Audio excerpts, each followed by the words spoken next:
Hi everyone, and welcome to Armand's Tech Talk. I, of course, am your host, Armand. And today, actually, I want to talk to you guys about Sony and some of the really dumb things that they do.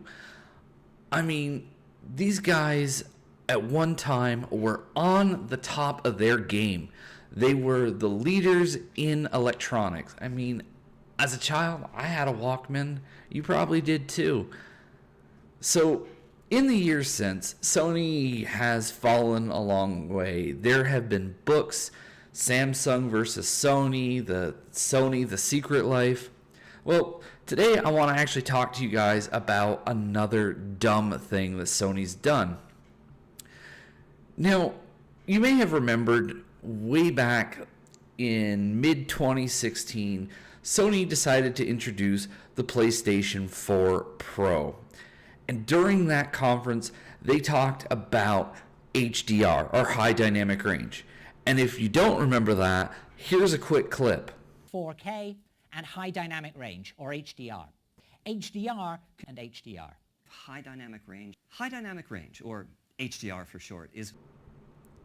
So, the PlayStation 4 Pro was touted to be this big, huge HDR, magnificent piece of hardware that we were all going to play, and it was going to connect to our televisions and our monitors, and it was going to be nirvana. It was going to be a breakthrough because, as Kaz Hirai stated at CES, Sony is the leading innovator in HDR.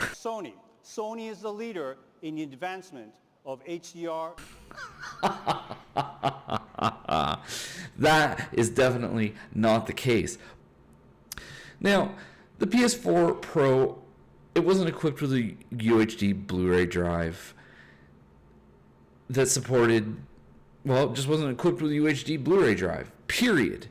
Sony decided to rely on their streaming services, streaming partners, Amazon and Netflix, which was in 4K. And everybody said, hey, Sony, this is supposed to be a 4K product. This is supposed to be the Pro of the PlayStation 4.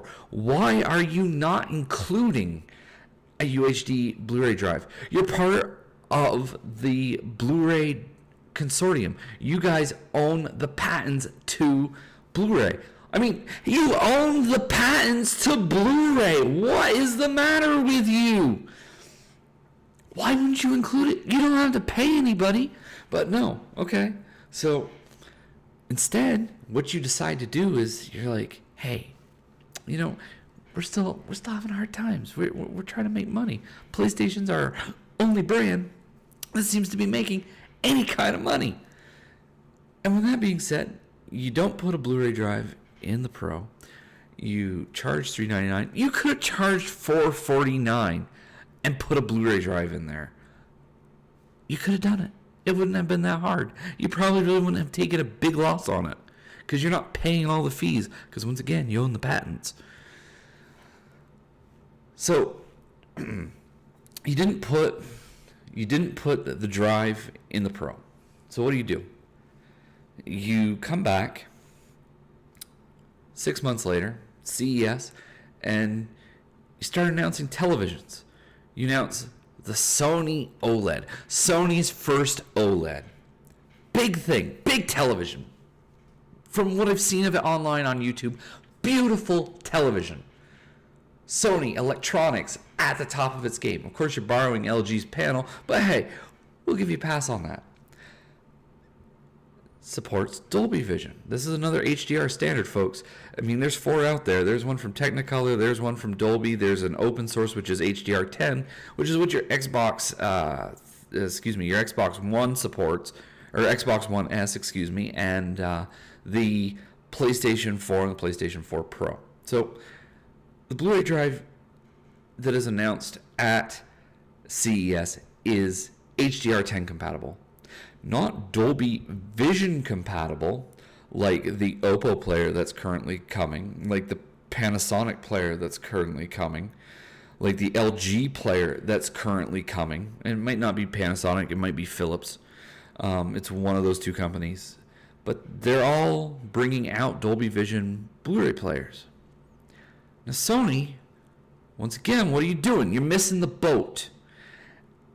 This is the time where you should have thrown a UHD Blu-ray player in the Pro and then come out with a premium product later during CES that supported Dolby Vision. Because, hey, that would have gone along with the televisions that you were putting out.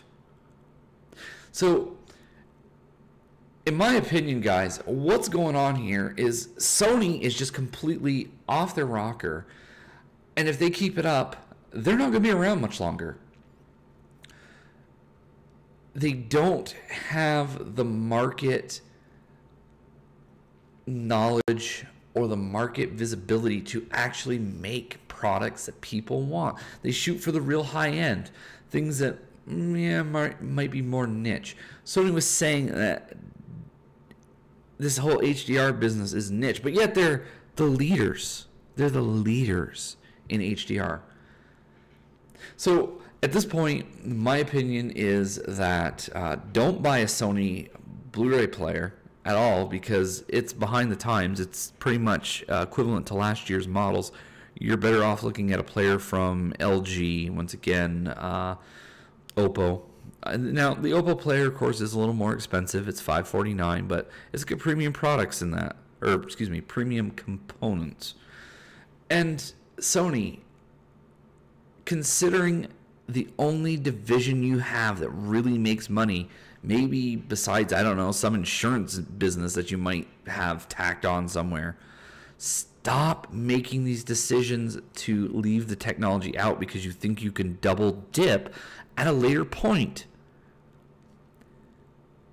The people who are buying your PlayStation 4, your PlayStation VR, your PlayStation Pro, these are not the same people that are going to turn around and buy a substandard Blu-ray player. You should have put the substandard, quote unquote, last year's model in the PS4 Pro, because all this new technology was coming out.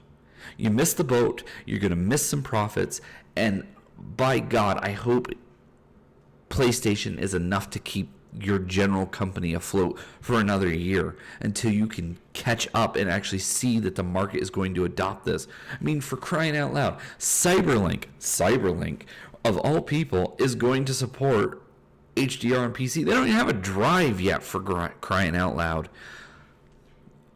You know Dolby Vision's coming. You've seen, I mean, you're part of the Blu-ray forum. Once again, you know this stuff is coming. What are you doing? Catch the boat. Get on the bandwagon. Anyway, guys, of course, that is one guy's opinion. Tell me what you think in the comments below. If you like this video, give me a thumbs up.